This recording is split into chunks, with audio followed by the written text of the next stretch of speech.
Evet arkadaşlar, şimdi yine ormanın içerisinde harika bir ev. Camlarını, teras camlarını çatının camdan yapmış. Araba aşağıda, evet, nehrin dibinde.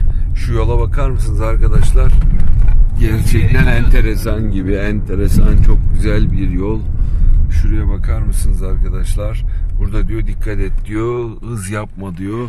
Yoksa diyor naneyi yersin diyor. Hemen akarsunun dibinde 5 numara 10 yıldız bir yer. Demin de akarsuyun üzerinden araçla geçtik arkadaşlar. Enteresan yerler.